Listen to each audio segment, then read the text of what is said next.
Penggerak Angkatan 9 Kabupaten Labuhan Batu.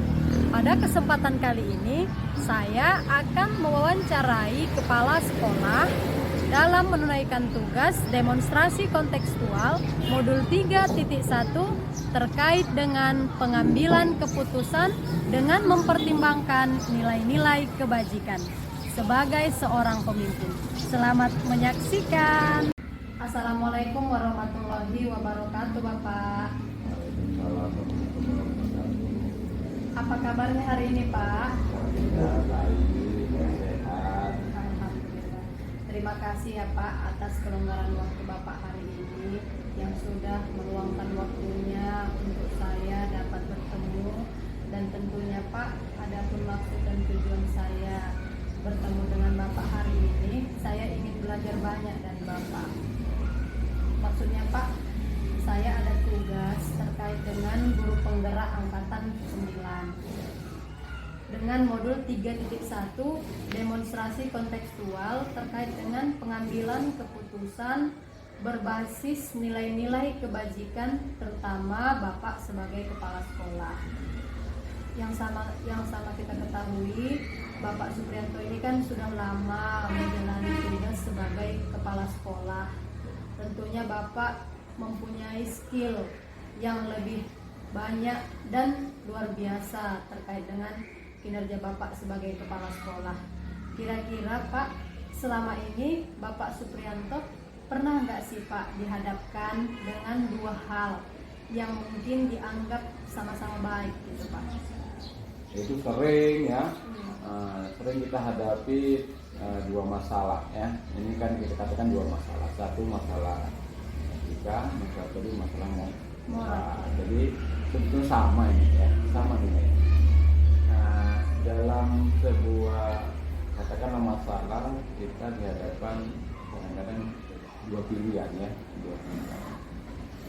dua pilihan ini tentu kita harus ambil yang terbaik ya, salah satunya, dan dapat diterima oleh semua pihak. Saya kira semua orang, katakanlah kepala sekolah atau semua orang ketika mengambil sebuah keputusan sering dihadapkan dua masalah. Tinggal tergantung kita ya mengambil sebuah keputusan. Maka untuk mengambil sebuah keputusan yang baik, maka kita harus banyak mendengar dari semua pihak ya. Dari guru, dari wakil kepala sekolah, dan seterusnya ya. Iya, Pak. Baik, Pak. Jadi kan, Pak, selama ini bagaimana Bapak dapat mengidentifikasi kasus-kasus yang Bapak temui dalam lingkungan pekerjaan Bapak yang merupakan dilema etika ataupun rujukan moral, Pak? Nah, ini sebetulnya kedua masalah ini mirip sebetulnya. Ketika ada etika ini kan masalah moral juga ya. Nah, umpamanya anak ini berperilaku tidak sopan dan seterusnya, ya kan? Iya. Nah, umpamanya itu baru etika ini katakanlah ketidaksesuaian, umpamanya anak ini kok tidak, yang mirip sebetulnya, nggak jauh beda ya.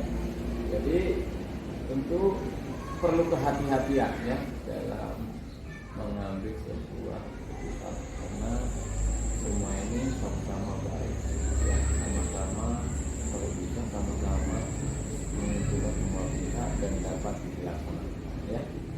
Baik, Pak. Jadi kan, Pak, selama ini bagaimana Bapak menjalankan pengambilan keputusan di sekolah Bapak, terutama untuk kasus-kasus di mana ada dua kepentingan yang sama-sama benar atau sama-sama mengandung nilai kebajikan, Pak? Nah, jadi kalau ada dua, ini kan ketika ada masalahnya ada masalah sosial dan etika dan ada kepentingan kan gitu. Iya, Pak. Supaya tidak ada dikatakan berat sebelah atau mungkin keputusan itu bisa menguntungkan pihak lain, maka kita harus musyawarah ya. Musyawarah baik dengan wakil kepala sekolah, dengan guru, begitu juga dengan dengan semua semua stakeholder yang ada di sekolah ini ya. Baik yang katakanlah yang terkait maupun yang tidak terkait, ya. Yang tidak terkait umpama jangan sebuah nggak ada salahnya kita kumpulkan umpamanya petugas kebersihan, ya kan. Di saat kita kan perlu tahu juga apa pendapat petugas kebersihan tadi, pendapat satpam apa, kan gitu. Jadi semua yang terkait dengan sekolah kita ini kita dengarkan, ya, baik tidak guru saja, tidak wakil kepala sekolah saja, tapi semua yang terkait dengan keputusan ini harus kita dengar. Baru setelah kita dengar, baru kita ambil kesimpulan, baru kita sampaikan dari semua yang saya dengar, ya kan gitu. Kita kan ini pimpinan kan harus kita dengar semua. Setelah kita dengar, maka kita ambil sebuah keputusan, yang artinya keputusan itu harus diterima oleh semua pihak. Tidak ada istilah nanti menguntungkan, enggak ada. Semua sama-sama menguntungkan keputusan semua, ya. Jadi Pak, untuk menjalankan pengambilan keputusan tadi, intinya kita harus bermusyawarah dengan seluruh stakeholder di sekolah, mulai dari guru, staf, kemudian petugas-petugas yang lainnya, ya Pak, ya. Terusnya Pak, langkah-langkah atau prosedur seperti apa yang bisa Bapak lakukan selama ini untuk mengambil sebuah keputusan, ya? Iya Pak, untuk mengambil sebuah keputusan. Nah itu tadi kita udah mencari informasi, ya. Yang pertama kita mencari informasi dulu. Nah, informasi itu tentu kita dapat dari mana? Ya dari guru, dari wakil kepala sekolah, ya kan? Nah, dari semua yang ada di sekolah ini, itu informasinya. Setelah informasi kita terima, maka baru kita mencari katakanlah keputusan, bisa menarik kesimpulan, bisa menarik keputusan mana yang terbaik untuk kepentingan bersama, ya, untuk kepentingan semua pihak. Jadi yang penting itu dimusyawarahkan. Ketika kita musyawarah, maka kita mengambil jalan yang terbaik, ya, jalan yang baik tapi ngambil yang terbaik, karena gitu, ya. Langkah-langkahnya tadi Pak, yang pertama mencari informasi dulu, kita cari informasi, ya. Dan kemudian kita bermusyawarah. Setelah kita bermusyawarah, baru kita sama-sama membuat kesimpulan, untuk sama-sama dilaksanakan, ya Pak. Kemudian kan Pak, hal-hal apa saja yang selama ini Bapak anggap efektif dalam pengambilan keputusan pada kasus-kasus dilema etika, Pak? Nah, yang pertama tadi, setelah kita mengumpulkan data atau mengumpulkan informasi, maka kita dapat menarik kesimpulan bahwasanya kita harus mengambil kesepakatan, mengambil kesimpulan bahwasanya inilah yang terbaik dari semua yang ada informasi yang kita terima tadi, ya. Nah, jadi informasi itu kan tentu kita godok juga, kita pikirkan, kita musyawarahkan sama guru-guru, sama wakil kepala sekolah, ya. Baru disitulah kita godok bersama-sama, baru kita ambillah kesepakatan bersama. Jadi hasilnya semua dapat diterima oleh semua pihak. Jadi saya mengambil kesepakatan itu harus diterima oleh semua pihak dengan cara apa? Biarkan kita dengar mereka berbicara. Dari semua berbicara, baru kita carikan solusi bersama-sama. Setelah dicarikan solusi bersama-sama, maka didapatlah keputusan. Nah, sehingga keputusan itu dapat diterima oleh semua pihak, begitu. Ya. Jadi hal-hal yang pertama Bapak lakukan, yaitu yang harus kita lakukan. Yang pertama untuk mengumpulkan informasi, kemudian kepala sekolah menarik data dari informasi yang sudah diterima, kemudian kepala sekolah beserta guru dan seluruh staf bermusyawarah terhadap data yang sudah diterima, ya Pak. Kemudian bersama-sama membuat kesepakatan, membuat peraturan, lalu kemudian dilaksanakan. Ya baik Pak. Apakah ada Pak hal-hal yang selama ini merupakan tantangan dalam pengambilan keputusan pada kasus-kasus dilema etika, Pak? Ya, tantangannya banyak. Kenapa? Tantangannya yang pertama, tidak semua keputusan atau hasil musyawarah tadi bisa menggunakan semua pihak juga. Tentu ada yang tidak menerima, ya. Ada yang menerima, itu wajar ya. Namanya di alam demokrasi ini tidak semua keputusan, tidak semua kesepakatan itu bisa diterima oleh semua pihak ya. Tapi setidak-tidaknya kita sudah mengambil yang terbaik ya. Itu aja ya. Memang kalau dalam mengambil keputusan pasti ada tantangan yang akan kita hadapi ya Pak. Seperti yang Bapak sebutkan tadi, pastinya juga sudah Bapak alami. Setiap keputusan yang kita ambil tidak dapat menyenangkan semua pihak. Tetapi kita harus bisa konsisten ya Pak terhadap keputusan tersebut. Selanjutnya Pak, apakah Bapak memiliki sebuah tata kala atau jadwal tertentu dalam sebuah penyelesaian kasus D5 etika? Apakah Bapak langsung menyelesaikan di tempat atau memiliki sebuah jadwal untuk menyelesaikannya? Bentuk atau prosedur seperti apa yang Bapak laksanakan? Ini dengan kondisinya ya. Kalau umpamanya kondisi kita pada saat itu waktu luang kita ada, waktunya katakanlah bisa kita ambil keputusan pada saat itu ya kita ambil keputusan ya. Tapi ketika jadwal kita padat, sibuk kita, maka di situ kita perlu tetapkan jadwalnya. Jadi yang situasi ya. Ketika dianggap perlu, maka keputusan itu disegerakan ya. Kita panggil semuanya, lalu kita musyawarah, kita ambil. Ketika pada saat itu tidak memungkinkan karena banyak kegiatan, maka bisa dijadwal ya.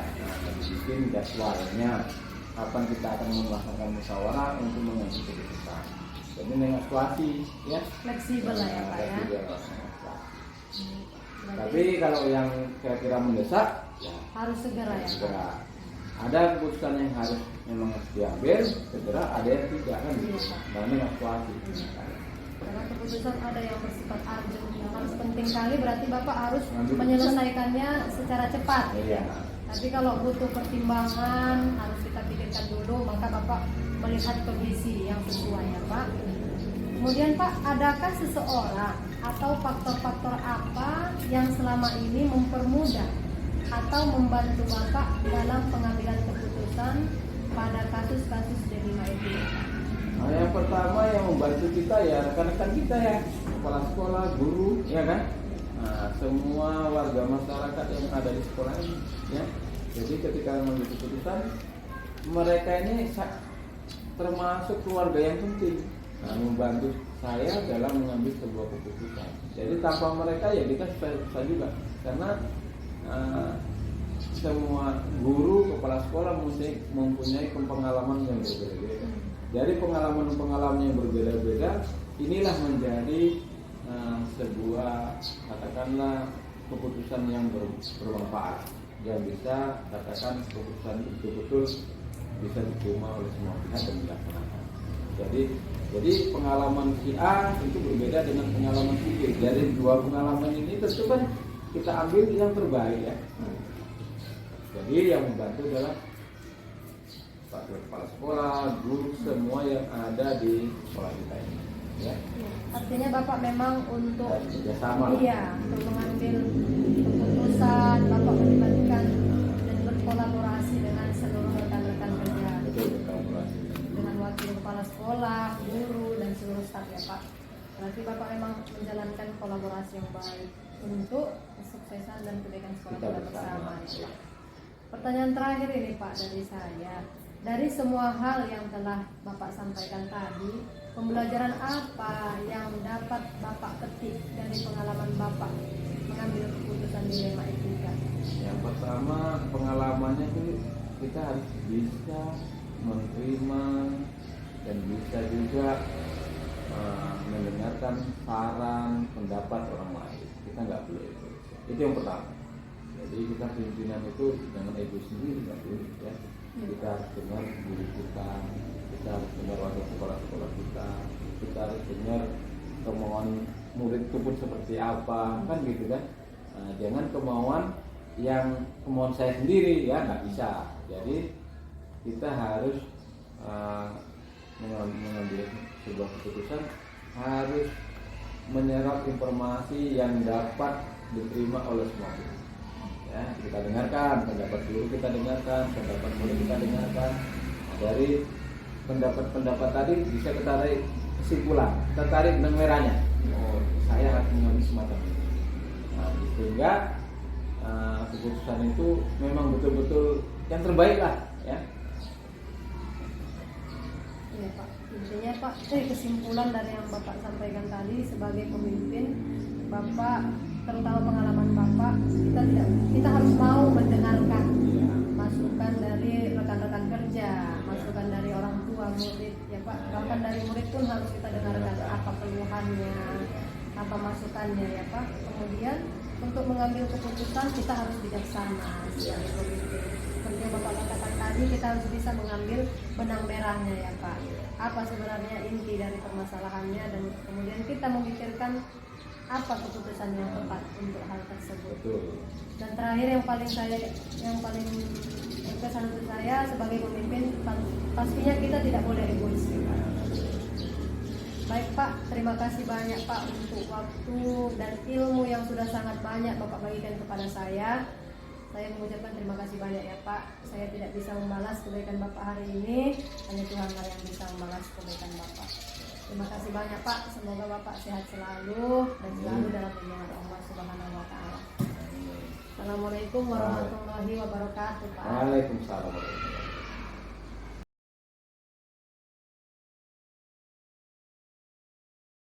Assalamualaikum warahmatullahi wabarakatuh Ibu. Waalaikumsalam warahmatullahi wabarakatuh. Selamat pagi Bu Kepala Sekolah. Selamat pagi Bu. Ya, Bu. Apa kabarnya hari ini Ibu? Alhamdulillah sehat Bu. Ya, alhamdulillah. Terima kasih ya Bu atas kelonggaran waktu Ibu hari ini yang sudah diluangkan untuk saya, sehingga kita bisa bertemu. Dan tentunya adapun maksud saya menemui Ibu di sini, saya ingin belajar banyak dari Ibu. Maksudnya saya ada tugas nih Bu dari guru penggerak angkatan 9 dengan modul 3.1 demonstrasi kontekstual terkait dengan pengambilan keputusan berbasis nilai-nilai kebajikan, terutama sebagai kepala sekolah. Khususnya Ibu Pida sudah menjadi kepala sekolah dalam kurun waktu yang lama ya Bu. Ya Bu. Tentunya Ibu pasti sudah memiliki pengalaman yang banyak dan skill yang luar biasa. Sehingga saya ingin belajar dari Ibu. Izinkan saya untuk bertanya ya Bu ya. Kira-kira Bu, selama Ibu menjadi kepala sekolah, pernah nggak sih Bu dihadapkan dua hal yang mungkin dianggap sama-sama baik, tetapi saling bertentangan pada saat itu Bu? Pernah Bu. Ya itulah yang membuat saya harus berpikir ekstra dalam mengambil keputusan itu Bu. Karena banyak hal yang harus saya pertimbangkan terkait dengan dilema etika dan moral. Oh iya ya Bu ya, memang sulit ya Bu dalam kondisi yang seperti itu, di mana kita menghadapi dua masalah yang dianggap sama-sama baik, dan kita juga harus mempertimbangkan dilema etika dan kebutuhan moral tersebut ya Bu. Jadi Bu, selama ini bagaimana lah Ibu dapat mengidentifikasi kasus-kasus yang merupakan dilema etika dan rujukan moral pada lingkungan kerja Ibu? Berdasarkan kasus tersebut Bu, terjadi dilema etika yang ditandai dan adanya pilihan yang sama-sama benar. Nah, tidak ada rujukan moral dalam kasus ini karena tidak ada pelanggaran hukum yang terjadi, sehingga untuk mengidentifikasi antara dilema etika dan rujukan moral perlu dilihat dari tiga kasus dan pilihan yang muncul. Nah, demikian Bu. Iya. Iya Bu, jadi Bu selama ini bagaimana Ibu menjalankan pengambilan keputusan di sekolah Ibu, terutama untuk kasus-kasus di mana ada dua kepentingan yang sama-sama benar atau sama-sama mengandung nilai kebajikan Bu? Baik Bu, selama ini dalam menjalankan mengambil keputusan, ya harus bermusyawarah dulu Bu dengan para wakil kepala sekolah agar mendapat pertimbangan dalam memutuskan suatu permasalahan. Jadi Bu, dalam pengambilan keputusan di sekolah Ibu tadi, yang Ibu utamakan harus bermusyawarah dulu ya Bu ya, bersama kepala sekolah dan rekan-rekan guru, dan itu pun harus dipertimbangkan gitu ya. Jadi Bu, langkah-langkah atau prosedur seperti apa yang bisa Ibu lakukan selama ini? Kalau langkah-langkah dan atau prosedur yang biasa saya lakukan adalah melakukan musyawarah dengan para wakil kepala sekolah Bu. Kemudian selanjutnya baru diadakan rapat dengan dewan-dewan. Ya Bu ya, sangat penting ya Bu dalam menjalin kolaborasi bersama rekan-rekan guru kita. Kemudian Bu, hal-hal apa saja yang selama ini Ibu anggap efektif dalam pengambilan keputusan pada kasus-kasus dilema etika? Ya, biasanya Bu, hal yang dianggap efektif dalam mengambil keputusan itu adalah dengan adanya komunikasi dalam mengambil keputusan, yaitu adanya komunikasi dengan wakil kepala sekolah dan guru di sekolah tersebut. Jadi kan Bu, yang Ibu anggap efektif dalam pengambilan keputusan pada kasus-kasus dilema etika tadi komunikasi ya Bu ya, yang harus kita bangun antara guru dengan kepala sekolah, begitu juga dengan orang tua murid ya Bu. Selanjutnya Bu, hal-hal apa saja yang selama ini merupakan tantangan dalam pengambilan keputusan pada kasus-kasus dilema etika Bu? Biasanya tantangan yang mengambil keputusan itu Bu, adalah kurangnya kesadaran tentang pentingnya pendidikan dari diri siswa tersebut dan juga dari orang tua siswa. Ya. Saya rasa di mana-mana yang banyak tantangan yang seperti yang kita hadapi ya Bu. Kalau kita lihat memang dari perbedaan ekonomi maupun pendidikan, orang tua mempengaruhi ya Bu ya untuk pola pemikirannya. Apakah Ibu memiliki sebuah tata cara atau jadwal tertentu dalam sebuah penyelesaian kasus dilema etika? Apakah Ibu langsung menyelesaikan di tempat atau memiliki sebuah jadwal untuk menyelesaikannya? Bentuk atau prosedur seperti apa yang Ibu jalankan? Tidak ada jadwal Bu, tidak ada jadwal kasus dalam menyelesaikan kasus dilema etika, karena memang langsung melakukan koordinasi dengan pihak yang terkait. Artinya setiap ada masalah langsung Ibu komunikasikan supaya cepat.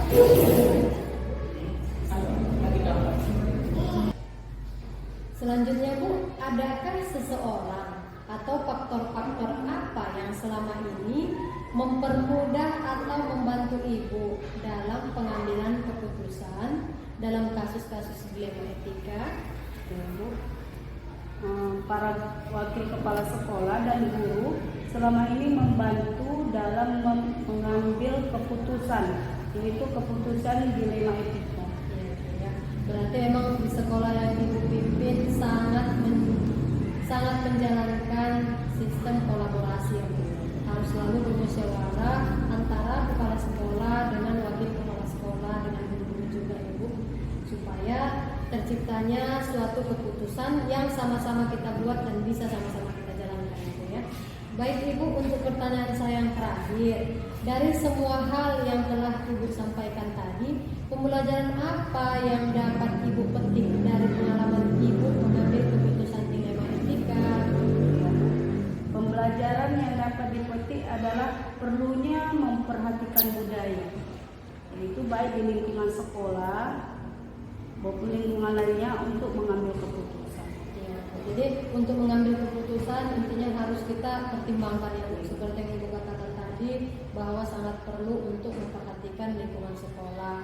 Tentunya kita harus juga memperhatikan lingkungan siswa kita ya Bu ya. Ya. Baik Ibu, terima kasih banyak Bu untuk